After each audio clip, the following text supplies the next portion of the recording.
Good morning, everybody. I am turning that lamp down. For some reason, this ring light is always so bright to me. But in any case, good morning. Welcome back to the channel. This is United versus Everybody. I am your host, Sean. And today we are live to get your thoughts, your opinions, your reactions to the news. Breaking news this morning as Manchester United have announced the departure of Erik tenhag.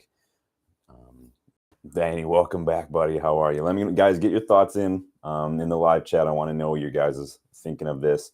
So, United have announced that Erik tenhag has left the club. This comes off the back, obviously, of a string of very poor results this season. Very rough start to the season. I know some of you are probably saying, you know, the writing was on the wall last season, but this season to me has just been. It hasn't necessarily been about the eye test in terms of performances. It's just been about the results. I will put the results ahead of a lot, and the results just have not been good enough, and I haven't seen a way of getting out of it.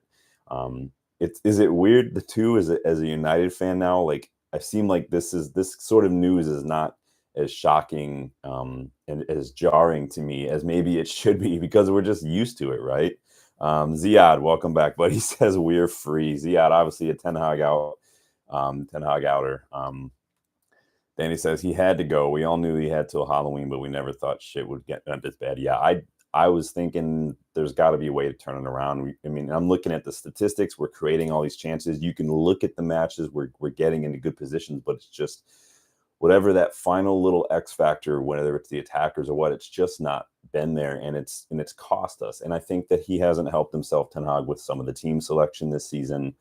Some of the things he said, like in terms of subbing off Marcus Rashford at halftime against Porto, because we were looking at Aston Villa already. So it is what it is. But we are live because I want your thoughts. I want your thoughts on the decision. I want your thoughts on the season so far. What you'd think is going to happen next, what you'd like to see happen next. I'm going to go through the official club statement here. But before I do, again, like the video, subscribe to the channel if you are new. So welcome, Lionhearts. How are you, my friend?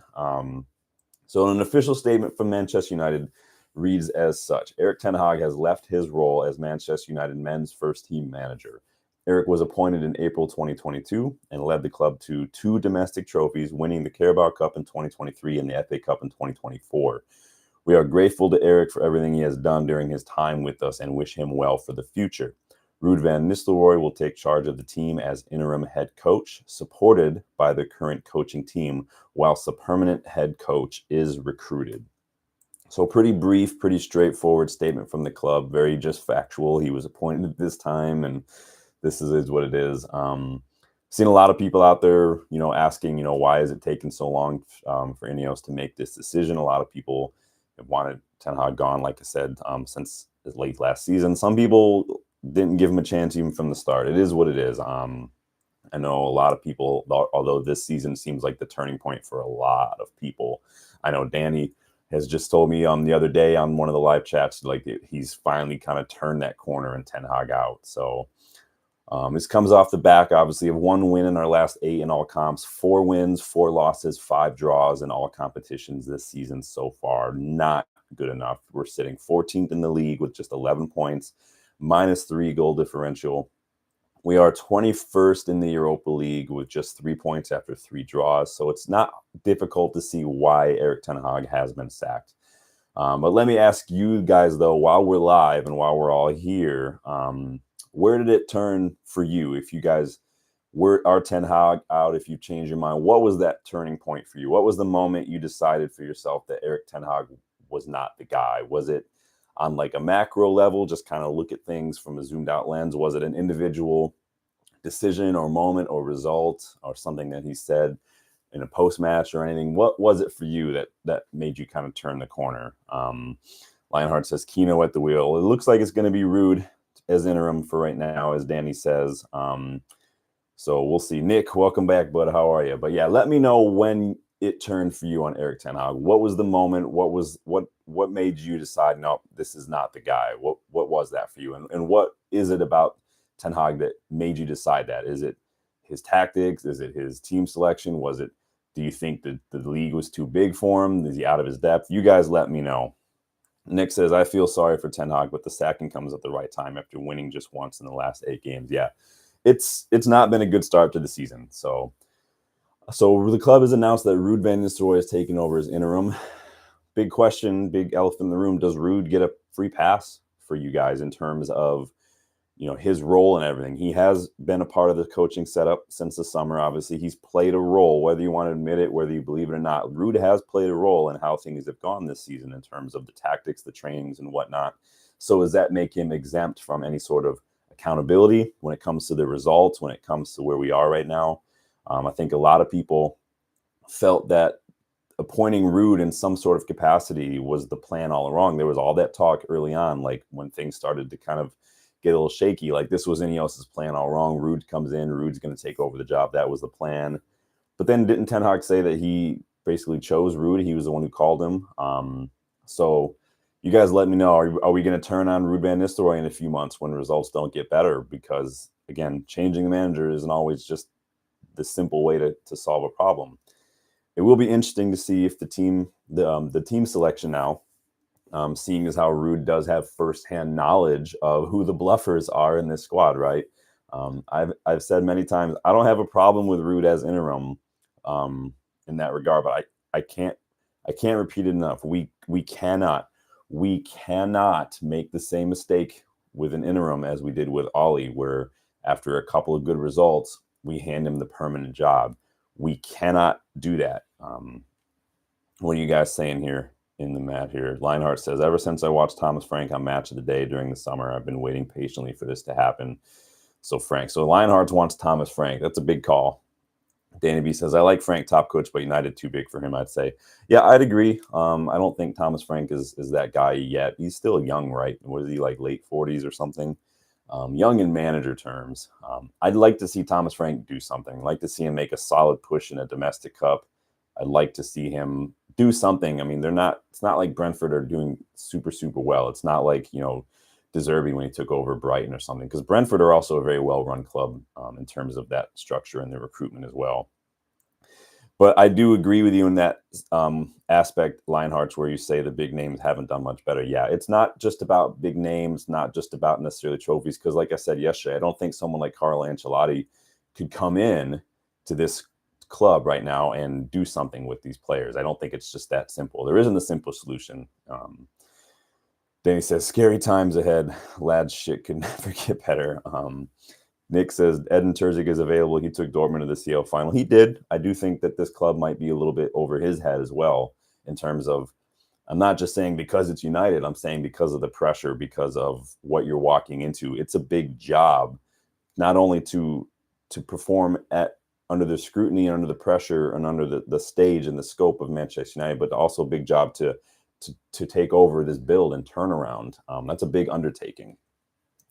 Danny B says, Erik ten Hag wasn't that big of a name, similar to Frank. He was a bigger name, I think, than Thomas Frank was, to be honest. He was on a lot of people's radars. He was doing a really good job at Ajax. He bloodied a lot of noises in the Champions League as well.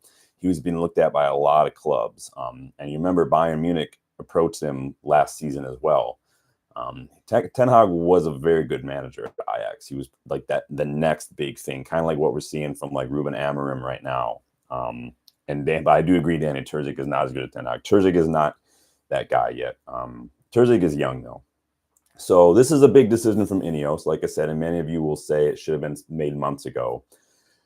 Does this mean that Ineos have basically written off the season, though, since it sounds like they are planning to wait until the summer to appoint whoever they want to bring in full-time? Does that mean that the season is just they've written it off? I mean, the players, if I'm a player, I'm not happy about that. But if I'm one of these players, I'm also looking at myself because the players have a role to play in where things have gone. They're wasting a whole nother year of their career because they decided or they just couldn't perform.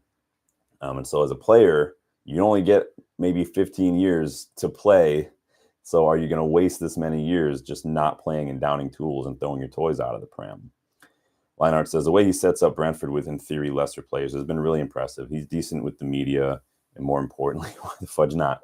Because I don't. And again, this is why we did that video a while back on what makes a good manager. Everyone's going to have their own preferences. Some people, like you were saying, he's good with the media. Is that important? Like, to me personally, I don't care how well you do in front of a camera. If you can't deliver on the pitch, it doesn't really make a difference to me.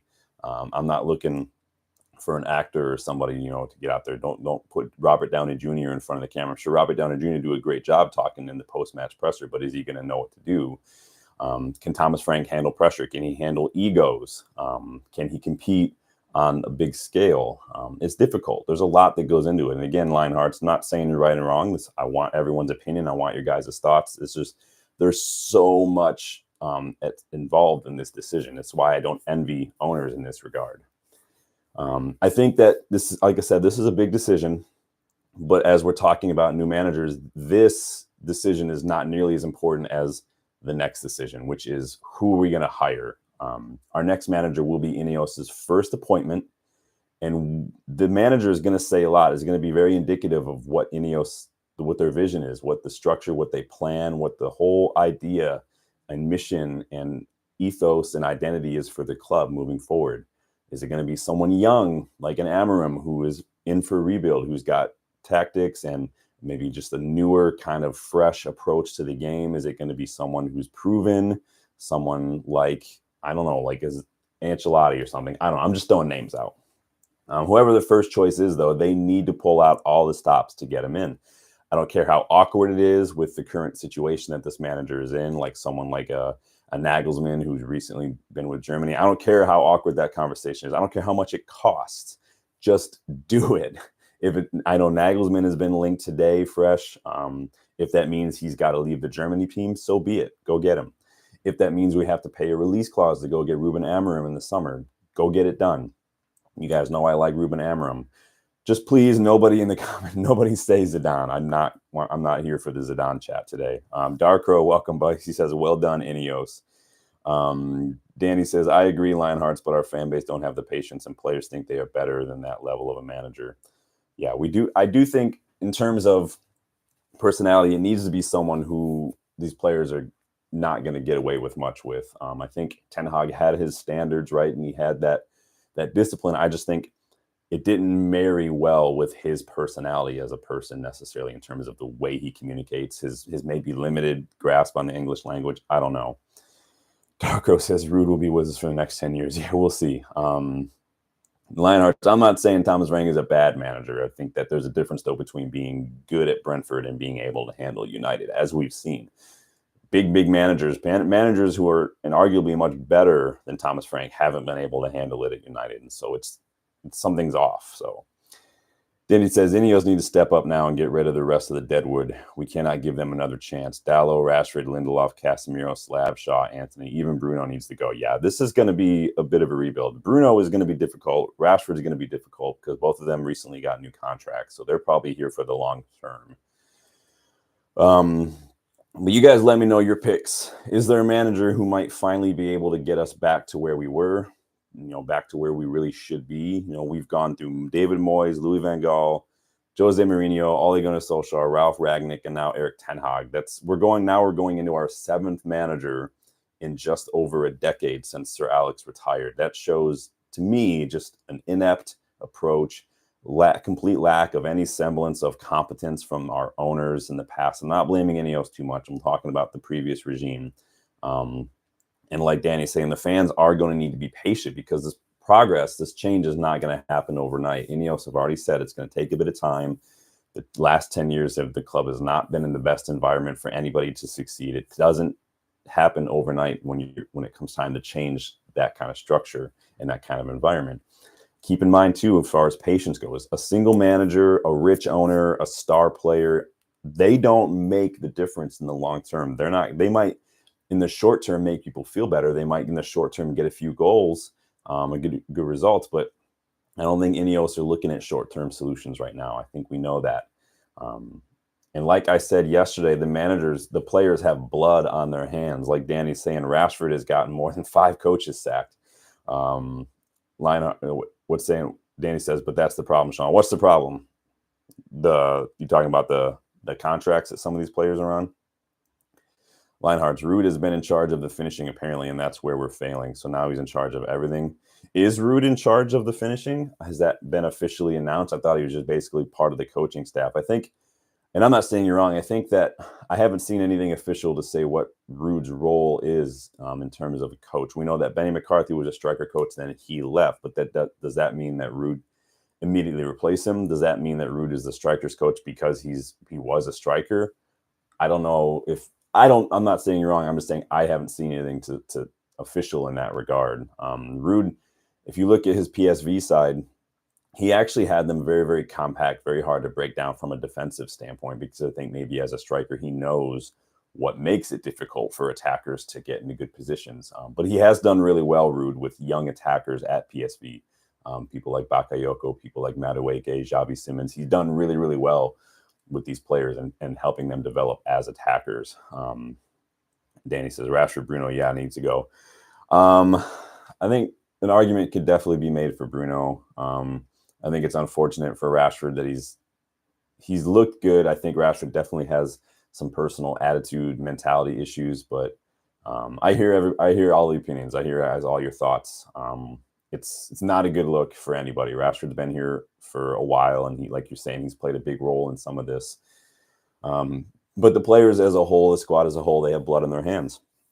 It will be a disgrace if they suddenly start performing for Ruud or performing for a new manager, like everything's bunnies and flowers and rainbows and it's all good. Because it's unfair to say that Ten Hag's tactics don't work if the players just gave up and stopped trying. Like, if you're not giving something an honest to God effort, then how can you say it's not working? Then, like you guys are saying, they've done this with previous managers. The players get away with far too much. And like I said, it'll be interesting to see if Ruud's team selection shows us who's kind of downing tools, who's been not trying, and these players need to fix up, or else it's going to be all laid out to bear. And for a generation of player who's really, really, in my opinion, very too focused on their appearance and what people think, it's not going to take long for fans to turn on these players, because it won't take long for us to see who the bluffers are. Like I said, I don't know how much power Ruud's going to have as an interim in terms of that, because we know the club does put a little pressure on managers, but we'll see what happens. Lionheart says, I don't know, I'm just trying to get Thomas Frank the job. It sounds like you're a big Thomas Frank fan, Lionhearts. No worries there. Danny says, it wouldn't be till summer if we do, Lionhearts. He wouldn't leave Brentford now. Yeah, he's not going to take a step down to come to United, who was sitting in 14th, right? Nick says, Madrid fans want Ancelotti out after a big loss to Barca. Wait for him. Yeah, we spoke about Ancelotti a few times. I love Ancelotti as a manager. I just don't see how he comes to United and with these players that we have. It'd be like if Pep came to United. Pep would not be able to come to United right now. Ancelotti would not be able to come to United right now and work with these players.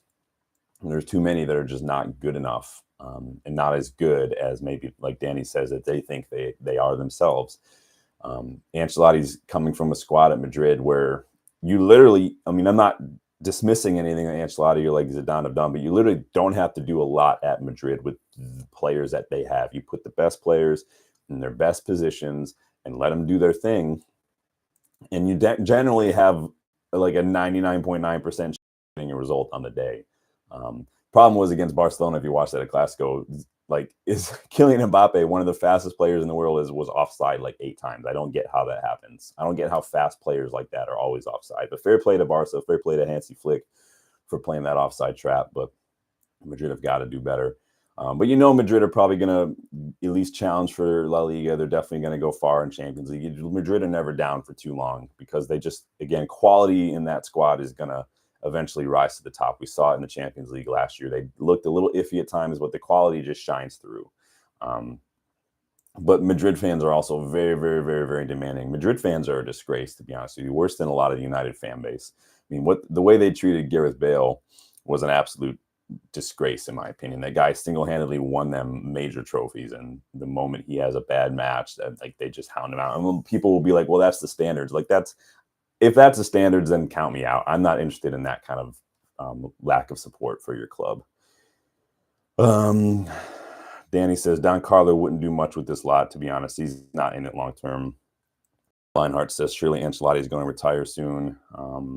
I was so surprised at the fast pace of the Clasico. Yeah, Hansi Flick is a good manager. You guys remember I mentioned him a few times last season as well. I really like Hansi Flick.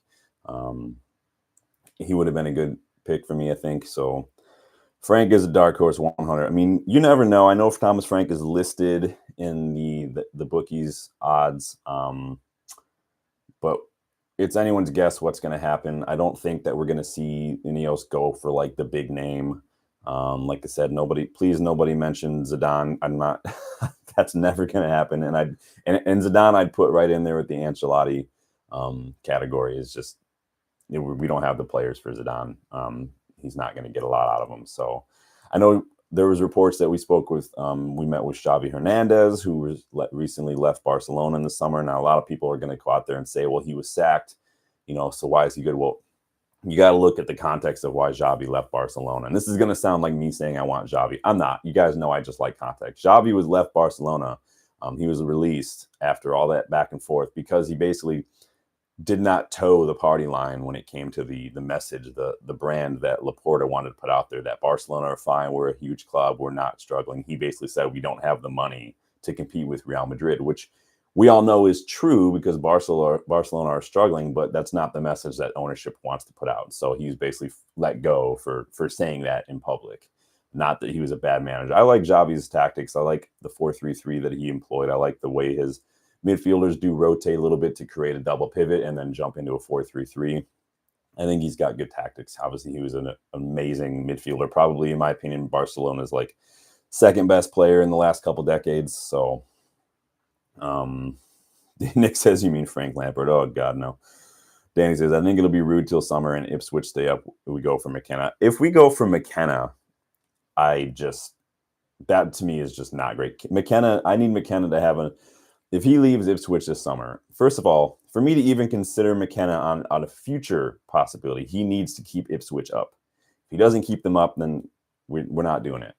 If he keeps them up, and let's say he moves this summer, I need to see McKenna then go to a club like a Brighton or something like that level. For me to want to see how he does, maybe with a little more of a budget, a little more structure. And see what happens then. Because I do think Thomas Frank probably could go to like a Leverkusen or something, a team that is challenging for a little bit more. Or I could see Thomas Frank even going to like a Dortmund or something if Nuri Sahin doesn't last. But I could also see Tenhag going to Dortmund. So I need to see more from some of these younger managers, some of these managers who like Thomas Frank or McKenna, before I think that they can handle the job. This is why I think Amorim is probably near the top of my list. Nagelsmann's probably near the top of my list right now. Lionheart says, how amazing would it be if we go for... Yeah, good luck with that. Maybe he'll finally win a Premier League if he comes over. And Danny, you just made Danny vomit, Lionheart, so I hope you're happy. You were so nice to him the other week, and you donated your giveaway shirt to him, which he said fits awesome, by the way. So big up Lionhearts for not only for winning the giveaway, but then for donating out of the kindness of his heart. But it is a shame it didn't work out for Ten Hag. You all know that I was a huge fan of Ten Hag while he was at Ajax. I thought his Ajax side played amazing football, very fast, very good counter, but also very possession-oriented. It was counterattack, but it was a counterattack that kept the ball on the ground, which I really liked. They dominated the Eredivisie, right? A lot of people were like, well, Ajax always dominate the Eredivisie. They don't always dominate the Eredivisie. They didn't win the Eredivisie for like 4 or 5 years before Ten Hag arrived. They won it pretty much every season while he was there, and they've been a shit show since he left. It took Ten Hag leaving the Eredivisie for Arne Slot to finally win it also, so it is what it is. They bloodied a few noses in the Champions League, right? They dominated Erling Haaland's Dortmund the final year he was there. He had Sebastian Haller, like the top scorer in the Champions League. They beat Real Madrid. They beat Juventus. They were doing very, very well. Got into their first semifinal in the Champions League for 20 years. I loved him at Ajax. I have a lot of friends who are Ajax fans, and they love Erik ten Hag as well.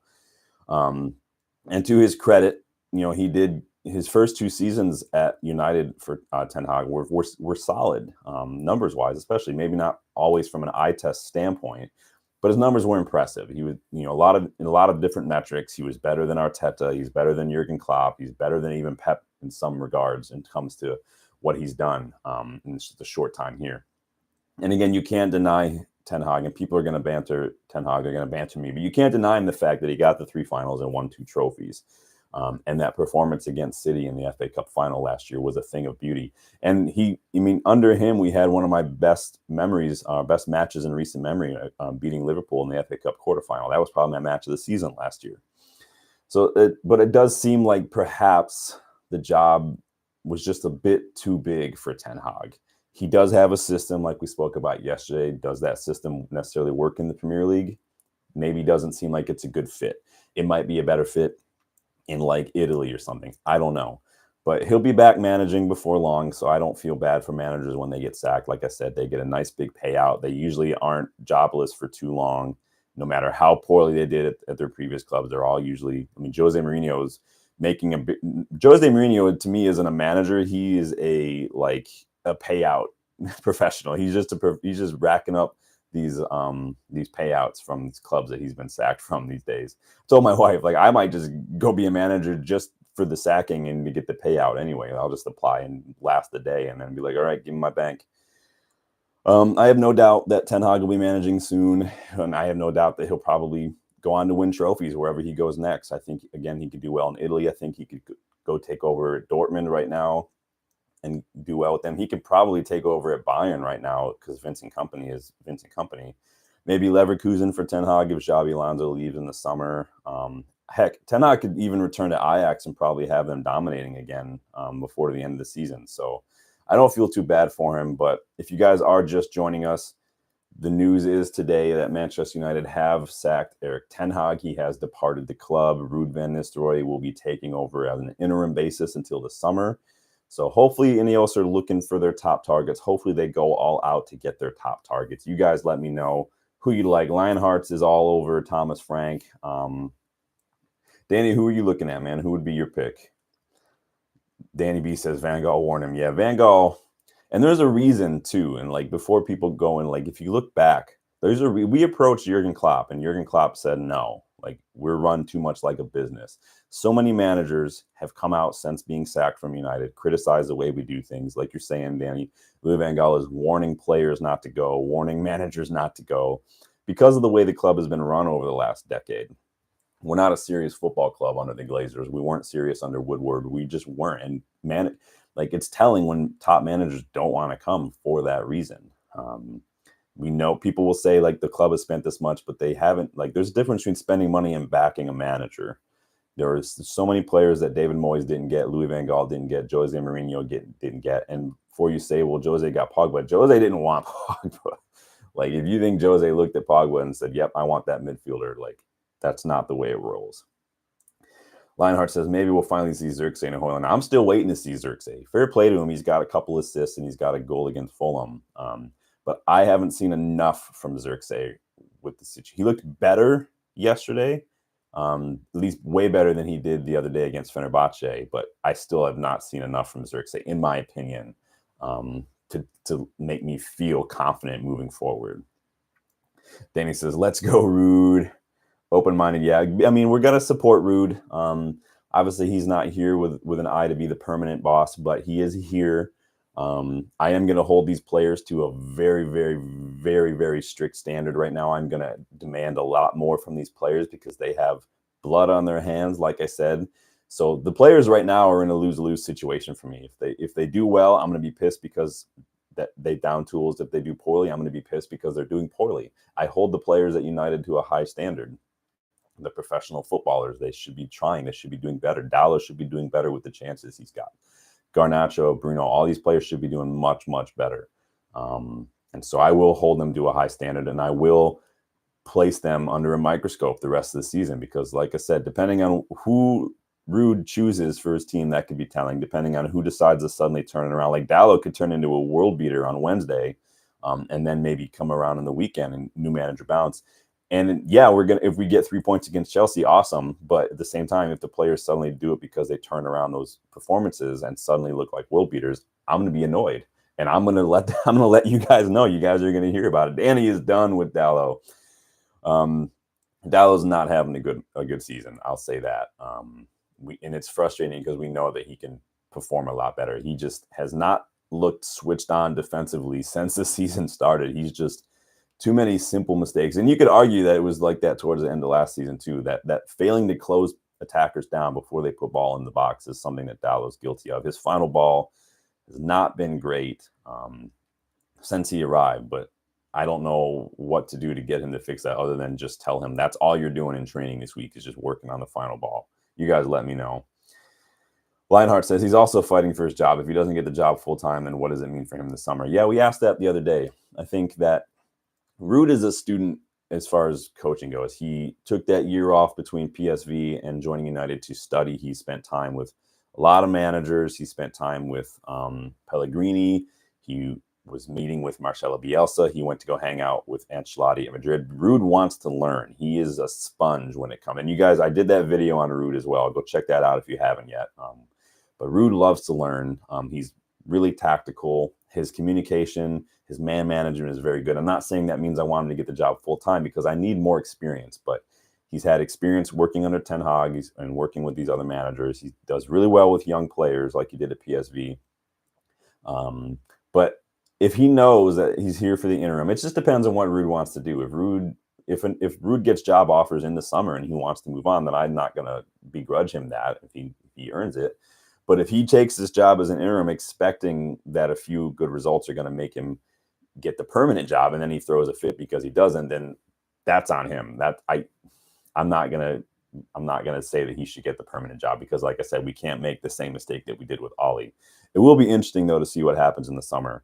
I wouldn't want us to go through a whole nother turnaround, a whole nother shakeup in the coaching staff, which could happen anyway with a new manager. But I think that I would like us to maybe have a little bit of consistency in some area of the club at some point. Too much turnaround all over the place in the last couple of years, especially. Danny B says, remember the Arsenal game start last season too? Dallow not good enough. Yeah, I mean, we could go back and pick apart, every performance that every player's had, because Dallow's also had really good performances as well. So it is what it is. Suffice it to say, Dallow has not been having a great season, which is a bit frustrating considering since he won, those awards last season as well, and he looked really good under Ten Hag last season. Danny B says, could see Don Carlo Ruud combo if Ruud does well.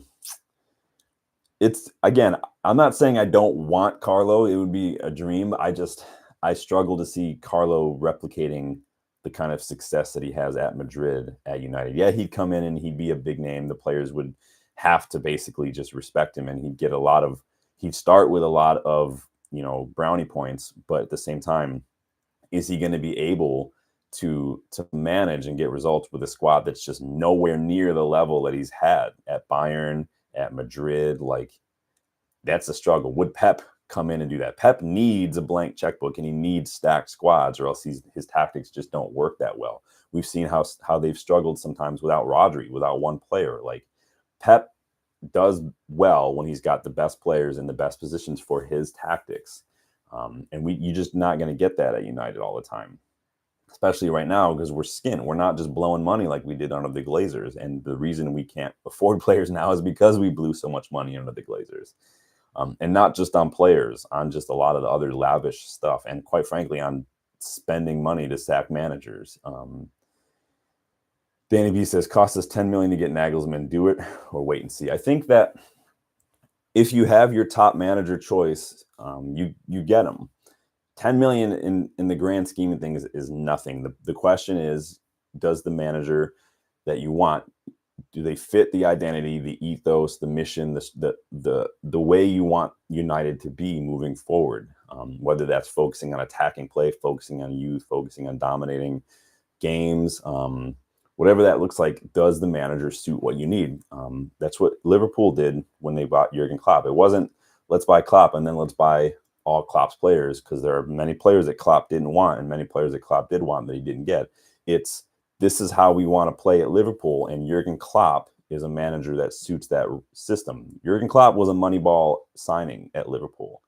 Whether that's the right choice or not at United, it's up for debate, but I think that it all needs to blend together.